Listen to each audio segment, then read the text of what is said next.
আপনারা দেখছেন তারকেশ্বর মহাবিদ্যালয় ইউটিউব চ্যানেল। দয়া করে সাবস্ক্রাইব করবেন। প্রিয় ছাত্রছাত্রীরা, আশা করি তোমরা সকলে খুব ভালো আছো। তোমাদের সকলকে তারকেশ্বর মহাবিদ্যালয়ের ইউটিউব চ্যানেলে বাংলা ভাষা ও সাহিত্যের আলোচনায় স্বাগত জানাই। আজ আমরা একাদশ শ্রেণীর একটি বিষয় বাউল গান ও বাউল সাধক লালন ফকির সম্পর্কে আলোচনা করব। এসো আমরা জেনে নিই প্রথমে বাউল গান সম্পর্কে কিছু কথা। অষ্টাদশ এবং ঊনবিংশ শতাব্দীতে এক রহস্যবাদী সাধক সম্প্রদায় অনেক উৎকৃষ্ট আধ্যাত্মিক সঙ্গীত রচনা করেছিলেন। সেই সঙ্গীতগুলি বাউল সঙ্গীত নামে পরিচিত। বিষয়বস্তুর দিক থেকে বাউল গান নিঃসন্দেহে বাংলা সাহিত্যে একটি উৎকৃষ্ট সৃষ্টি হিসাবে পরিগণিত হয়ে থাকে। হরিনাথ মজুমদার মহাশয় প্রথম বাউল গানের প্রতি আকৃষ্ট হন এবং অনেকগুলি বাউল গান তিনি সংগ্রহ করেছিলেন। রবীন্দ্রনাথ ঠাকুর শিলাইদহে থাকাকালীন বিশিষ্ট বাউল সাধক লালন ফকিরের গানের দুটি খাতা সংগ্রহ করেন। রবীন্দ্রনাথ সেই গান বা বাউল গানের দ্বারা অনেকখানি প্রভাবিত হয়েছিলেন বলে সমালোচকদের অনেকেই মনে করে থাকেন। এবং সেই সময় প্রবাসী পত্রিকায় হারামণি বিভাগে লালন ফকিরের 20টি গান প্রকাশ করেছিলেন রবীন্দ্রনাথ ঠাকুর। তিনিই প্রথম শিক্ষিত সমাজে লালন ফকির ও বাউল গানের প্রতি সকলের দৃষ্টি আকর্ষণ করেন। এর পরবর্তী সময়ে অধ্যাপক ক্ষিতিমোহন সেন শাস্ত্রী, ইন্দিরা দেবী চৌধুরানী, অধ্যাপক মনসুর উদ্দিন আহমেদ ও ডক্টর উপেন্দ্রনাথ ভট্টাচার্য প্রমুখ ব্যক্তিবর্গ বাউল গান সম্পর্কে সুবিস্তৃত আলোচনা করেছেন। এখন আমরা জেনে নিই বাউল গান তার বৈশিষ্ট্য আলোচনার পূর্বে বাউল গান কি বা বাউল কারা, বাউল কাদের বলা হয় সে সম্পর্কে। সমালোচকদের অনেকেই মনে করেন সংস্কৃত বাতুল থেকে বাউল শব্দটি এসেছে। আবার কেউ কেউ মনে করেন আরবি আউর বা হিন্দি বাউর থেকে বাউল শব্দটি আসতে পারে। এক্ষেত্রে বাউল বা বাতুল শব্দ থেকে যে বাউল কথাটির উদ্ভব ঘটেছে তার অর্থ বায়ুরোগগ্রস্ত। এটা বাউল শব্দের আক্ষরিক অর্থ।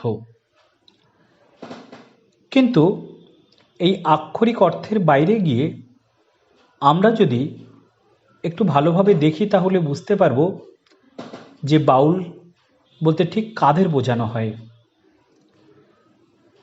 আমরা জানি জাত পাত, ধর্মীয় সংকীর্ণতা ও সংস্কার থেকে মুক্ত, ঈশ্বর প্রেমে পাগল ও বাহ্যিক ব্যাপারে উদাসীন, দেহবাদী ও গুরুমুখী সাধনায় বিশ্বাসী একদল সাধক, যারা গান গেয়ে গেয়ে মনের মানুষের সন্ধান করে চলেন এবং তাদের সাধনা প্রচার করেন সমস্ত মানুষের মধ্যে, তারাই বাউল নামে অভিহিত হয়ে থাকেন। এই বাউলরা হিন্দু অথবা মুসলমান যে কোনো ধর্মের মানুষই হতে পারেন। তবে বাউলরা নির্দিষ্ট কোনো একটি ধর্ম মতের সঙ্গে নিজেদের সংশ্লিষ্ট রাখেন না। তারা হিন্দুও নন, মুসলমানও নন, কোনো ধর্ম মতেই তারা বিশ্বাসী নন। তাদের বলা যেতে পারে তারা সহজিয়া সাধক। এই বাউল সাধনার যে মূল ভিত্তি, সেই মূল ভিত্তি গড়ে উঠেছে মূলত তিনটি ধর্ম সাধনাকে কেন্দ্র করে।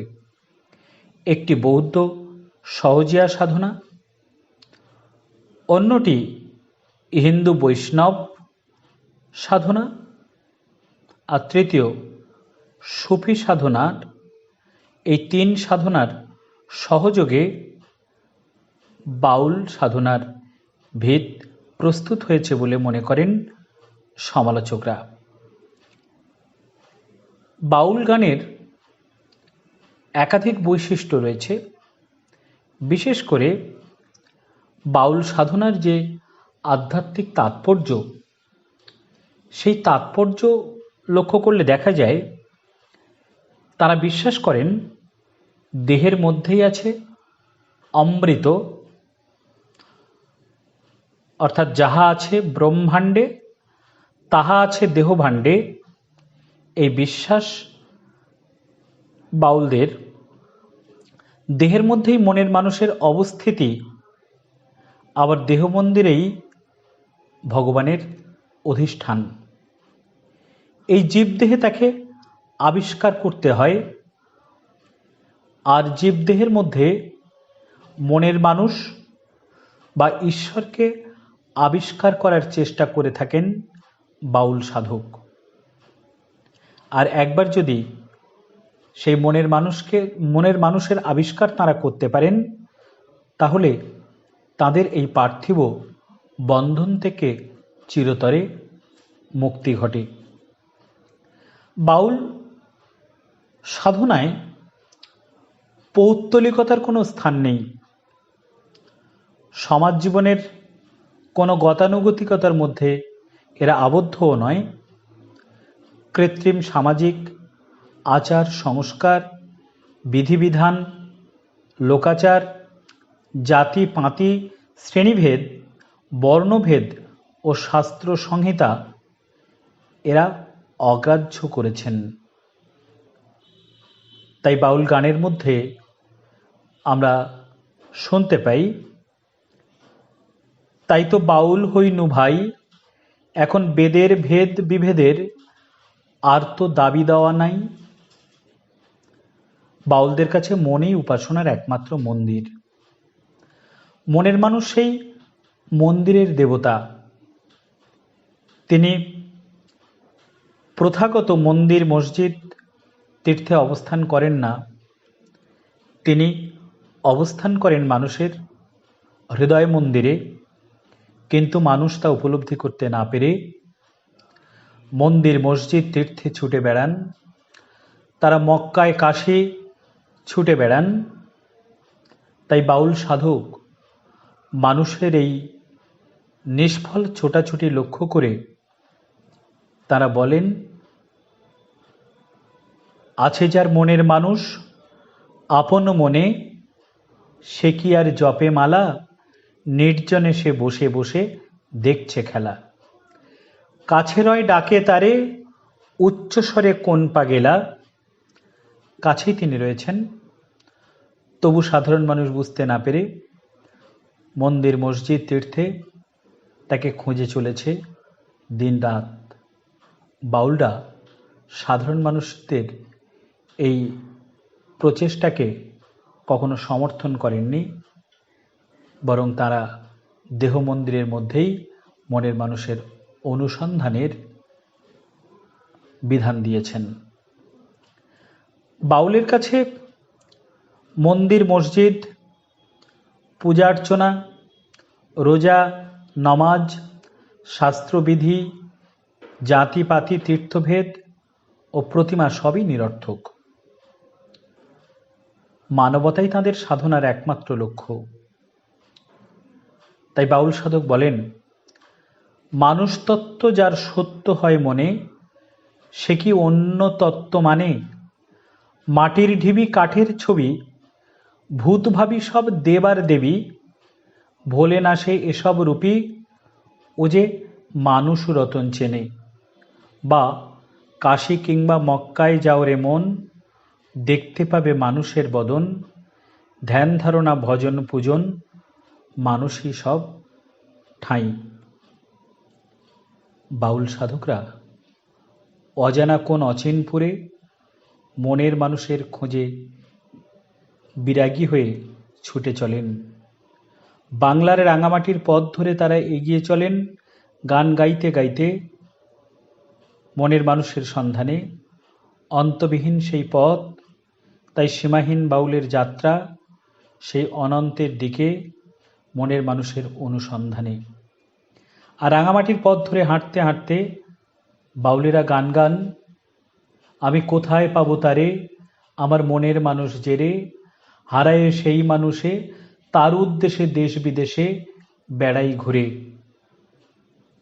এই বাউলরা দেহবাদী সাধনায় যেমন বিশ্বাসী, তেমনি এরা গুরুমুখী রহস্যময় আচারেও বিশ্বাসী।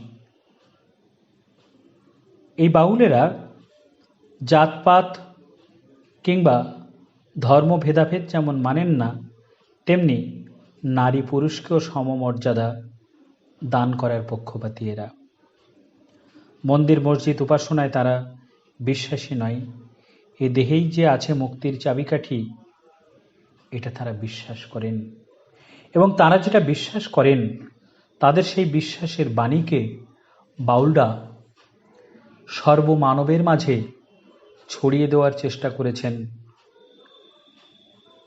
গ্লানিময় জীবনে অভ্যস্ত যে মানুষেরা, দুঃখ দারিদ্র্যের পঙ্কিল আবর্তে বিভ্রান্ত যে মানুষ, অশিক্ষার অন্ধকারে নিমজ্জিত যে মানুষ, সেই মানুষদের সেদিন দিশা দেখিয়েছিল এই বাউলরা। তারা মানুষের পাশে দাঁড়িয়েছিল মনুষ্যত্বের গান নিয়ে, মানবতার গান নিয়ে। মানবতার গানই ছিল তাদের অন্তরের সঙ্গীত।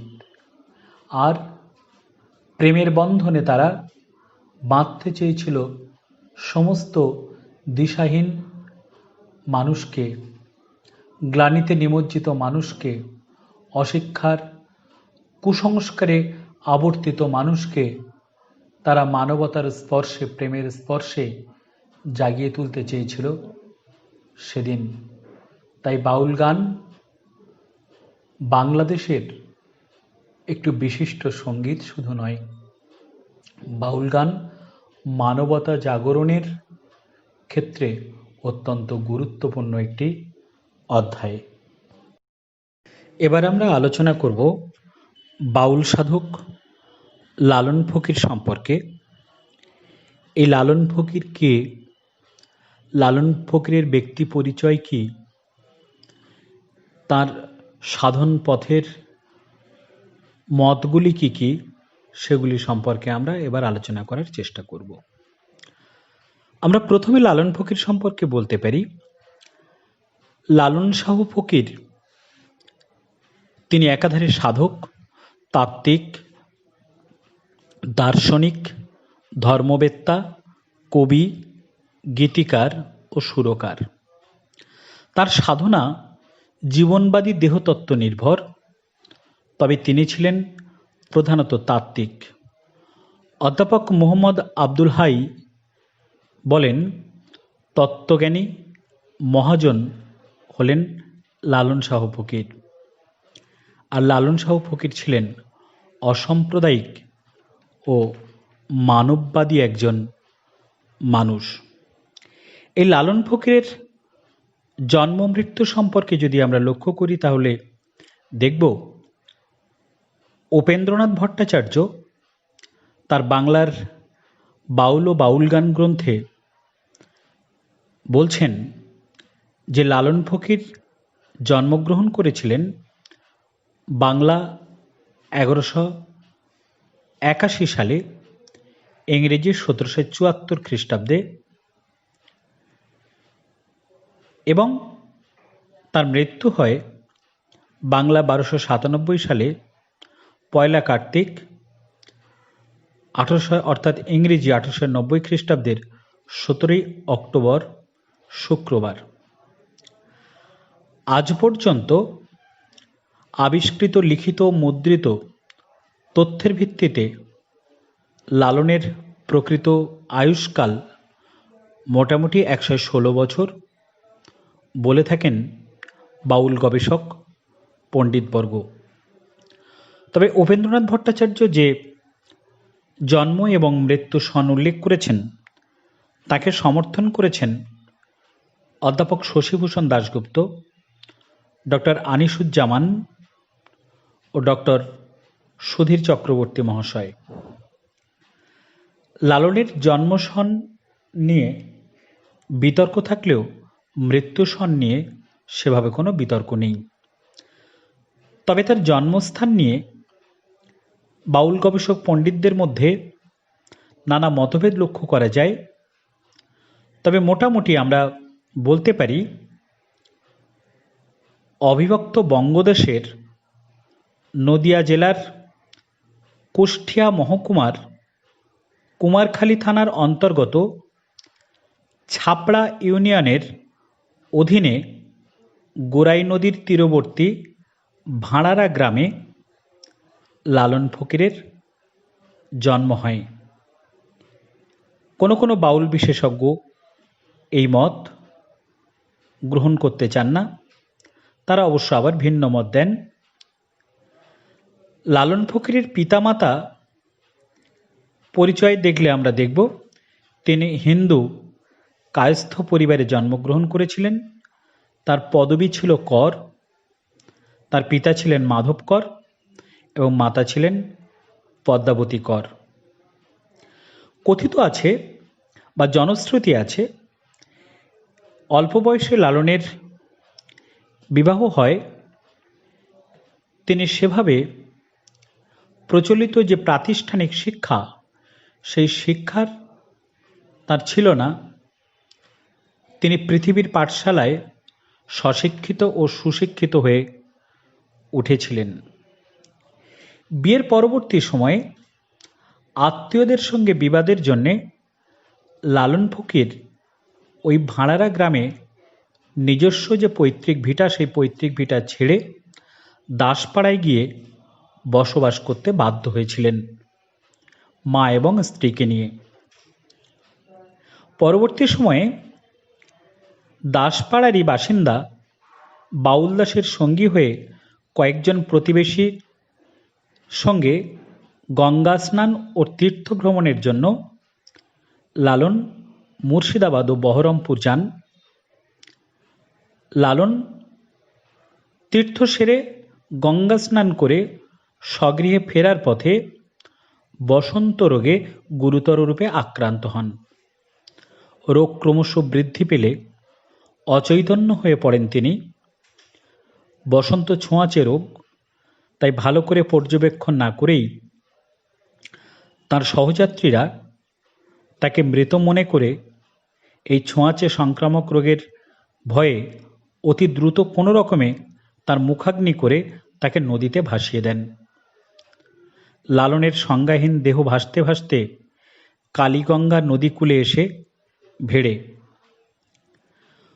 অধিকাংশ গবেষকগণ মনে করেন বা লোকপ্রবাদ অনুসারে বলা যায়, কালীগঙ্গা নদীকূলে ভাসতে থাকা লালনের দেহ দেখেন মলম শাহের স্ত্রী মতিজান বিবি। কালীগঙ্গা নদীকূলে লালনের দেহ দেখে জল আনতে গিয়ে মতিজান বিবি তিনি তাকে জীবন্ত যখন দেখেন, বাড়ি গিয়ে মলম শাহকে বিষয়টি জানালে তারা স্বামী স্ত্রী উভয়ই লালনকে বাড়ি নিয়ে আসেন। তার গৃহে রেখে তারা পরিচর্যা করেন এবং ভেষজ চিকিৎসায় লালনকে সুস্থ করে তোলেন। অন্যদিকে লালনের সঙ্গী সাথীরা গ্রামে ফিরে এসে ঘোষণা করেন লালন মারা গেছে। তাই লালনের আত্মীয় পরিজন ধর্মীয় নিয়ম ও সংস্কার অনুসারে পারলৌকিক ক্রিয়া সম্পন্ন করেন। লালন যখন সম্পূর্ণ সুস্থ হয়ে ওঠেন। সুস্থ হয়ে উঠলে তিনি ভাঁড়ারা গ্রামের স্বগৃহে ফিরে যান। কিন্তু ধর্মীয় গোঁড়ামি ও কুসংস্কার বশত তার মাতা ও স্ত্রী সমাজপতিদের ভয়ে তাকে পুত্র বা স্বামী হিসাবে গ্রহণ করেনি। সেদিন বাধ্য হয়ে লালন এরপর ফিরে যান ছেউড়িয়ায় মলম শাহের আখড়ায়। তারপর তাদের আশ্রয় থেকে সাধন কর্মাদি ও বাউল গানের শিক্ষা নিতে থাকেন।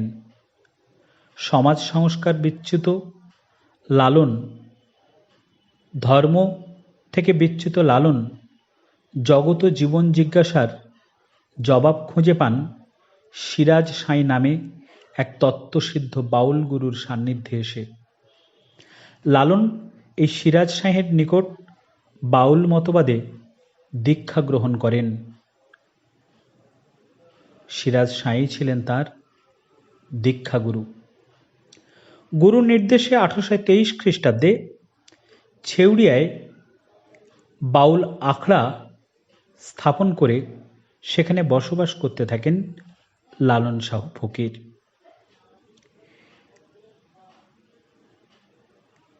দীর্ঘদিন তিনি ছেউড়িয়াতে বাউল সাধনা এবং বাউল গান, সেই বাউল গানের মধ্য দিয়ে তিনি মনের মানুষের অনুসন্ধান করেছিলেন।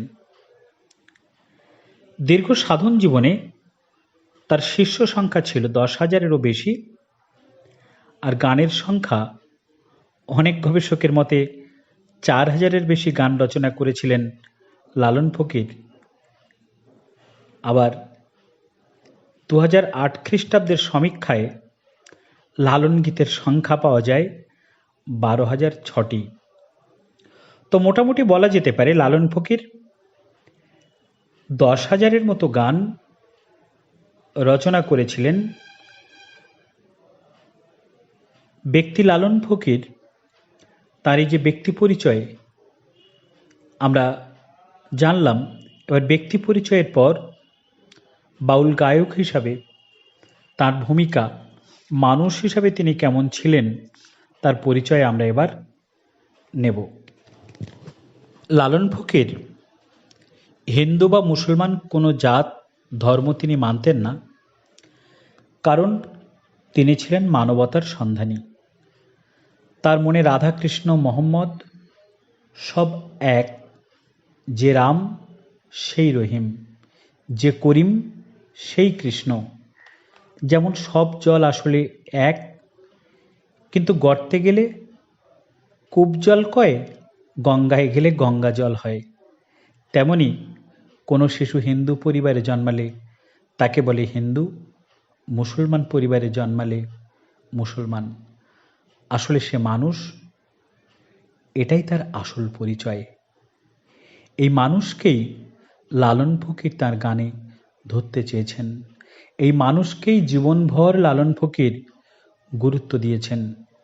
এই মানুষকেই তিনি সার বলে জেনেছেন সারা জীবন। সমাজে জাতিভেদ প্রথায়, জাতিতে জাতিতে ভুল বোঝাবুঝি আর ঝগড়াঝাঁটিতে লালন বিরক্ত হয়েছেন বারবার। কখনো কখনো তার জাতি পরিচয় নিয়েও প্রশ্ন তোলা হয়েছে, কিন্তু লালন ফকির ছিলেন এই জাতপাতের ঊর্ধ্বে। জাত করে আমরা চিৎকার করলেও জাত যে ভ্রান্ত, আমাদের যাওয়া কিংবা আসার বেলায় জাতের যে কোনো পরিচয় থাকে না, তা লালন ফকির তার গানের মধ্যে তুলে ধরেছেন।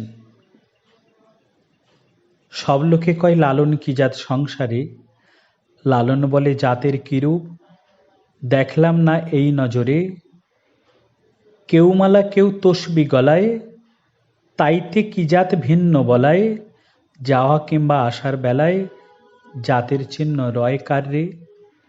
যদি সুন্নত দিলে হয় মুসলমান, নারীর তবে কি হয় বিধান, বামন চিনি পৈতা প্রমাণ, বামনি চিনি কিসেরে। অর্থাৎ জাতপাত ভেদাভেদ যে মিথ্যা, জাতপাত ভেদাভেদ যে মানুষের কখনো আসল পরিচয় হতে পারে না, হিন্দু মুসলমান কে কোন জাত এই প্রশ্ন না তুলে আমাদের সকলেরই যে একটা পরিচয় হওয়া উচিত, আমরা মানুষ। লালনের গানের মধ্যে দিয়ে আমরা সেই ভাব এবং ভাবনার পরিচয় ফুটে উঠতে দেখি বারবার। লালন ফকির বিশ্বাস করেন হরি বা আল্লাহ মন্দির বা মসজিদে তিনি থাকেন না, কোনো তীর্থেও তিনি নেই। আসলে ভগবান শাস্ত্রেও নেই, পুজোতেও নেই, কোরআন কিংবা পুরাণেও তিনি নেই। তিনি মূর্তিতেও নেই, মাটির ঢিবি বা ছবিতেও নেই। তিনি আছেন মানুষের মধ্যে, মানুষের রূপে। তাই লালন ফকির বলেন, মানুষ তত্ত্ব যার সত্য হয় মনে, সে কি অন্য তত্ত্ব মানে? মাটির ঢিবি কাঠের ছবি, ভূত ভাবি সব দেব আর দেবী, ভোলে না সে এসব রূপী, ও যে মানুষ রতন চেনে। অর্থাৎ মানুষ রতনকে লালন ফকির চিনেছিলেন, এবং মানুষ রতন যে মন্দির মসজিদ তীর্থে নেই, মানুষ রতন যে মানুষের হৃদয় মন্দিরে অবস্থান করেন, এটি তিনি সারা জীবন ধরে সাধনার দ্বারা উপলব্ধি করেছিলেন। এবং তার সেই সাধনার কথা তিনি তার শিষ্যাদের সম্মুখে যেমন জানিয়েছিলেন, তেমনি সর্বমানবের মাঝে সে কথা জানাতে তিনি ভোলেননি।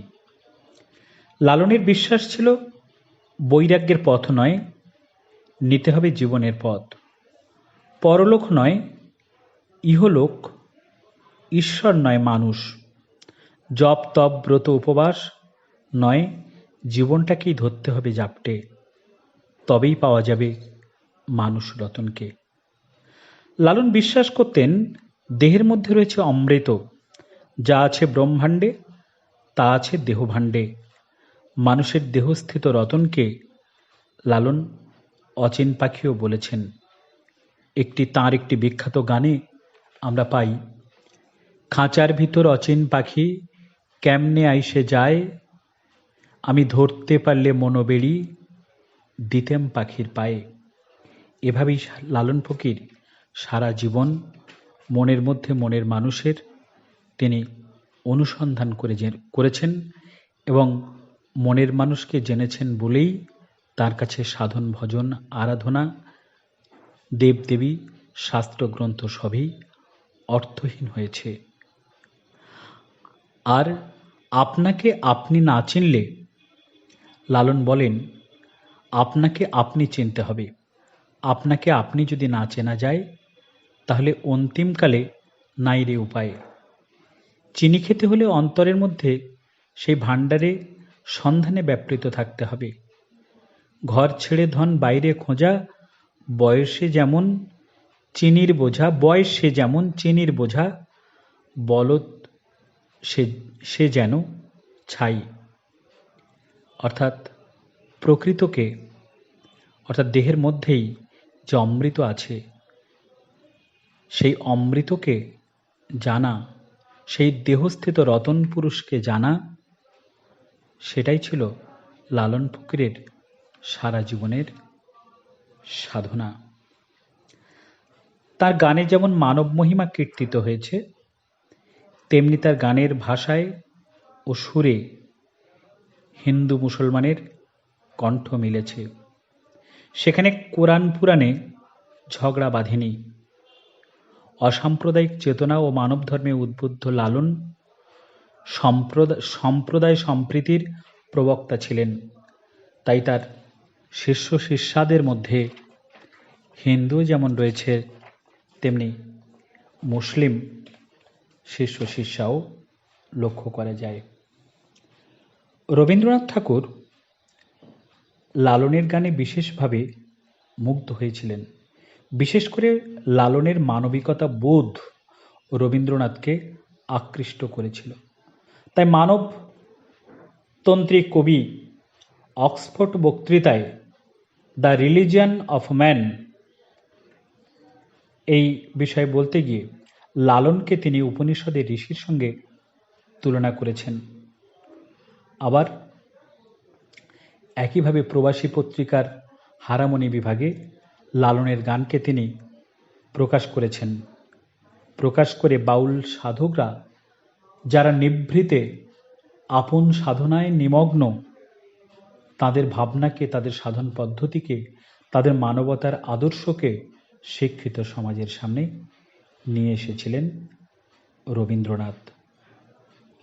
আমরা একথা বলতে পারি, বাংলায় নবজাগরণের ক্ষেত্রে রাজা রামমোহন রায় যেভাবে বুদ্ধিজীবী শিক্ষিত সমাজের মধ্যে তার ভাবনাকে ছড়িয়ে দিয়েছিলেন, তেমনি লালন ফকির গ্রাম জীবনের অভ্যন্তরে তার সাধনার মানবমুখী আদর্শকে সঞ্চারিত করে দিয়েছিলেন।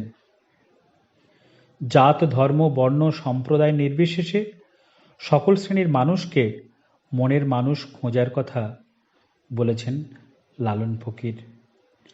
ভগবানের কোনো জাতি নেই, মানুষ কেন জাতি নিয়ে গর্ব করবে, সাম্প্রদায়িক হলাহল কেন সৃষ্টি করবে, এটাই বারবার লালন তার গানে তুলে ধরার চেষ্টা করেছেন। সকলেই পরম পুরুষের সন্তান, মন্দির মসজিদে নয়, সহজ ভক্তির প্রদীপ জ্বালিয়ে পরস্পরের হাত ধরাধরি করে চলতে হবে পরম পুরুষের সন্ধানে। এই ছিল লালনের বাণী। বাংলার সংস্কৃতির অন্যতম স্রষ্টা লালন ফকির ছিলেন প্রফেট অফ হিউম্যানিটি। এ কথা যদি তার সম্পর্কে বলা যায়, তাহলে নিঃসন্দেহে কোনো প্রতিবাদ উঠবে না। তিনিই ছিলেন প্রকৃতপক্ষে প্রফেট অফ হিউম্যানিটি। তিনিই ছিলেন জাতীয়তার অন্যতম ভারত পথিক। তিনি ছিলেন জনগণমনের অধিনায়ক। ঠিক আছে, আজকে আমরা এখানেই শেষ করছি। সবাই খুব ভালো থেকো। তোমাদের সঙ্গে পরবর্তী ক্লাসে দেখা হবে আমাদের অন্য কোনো বিষয় নিয়ে।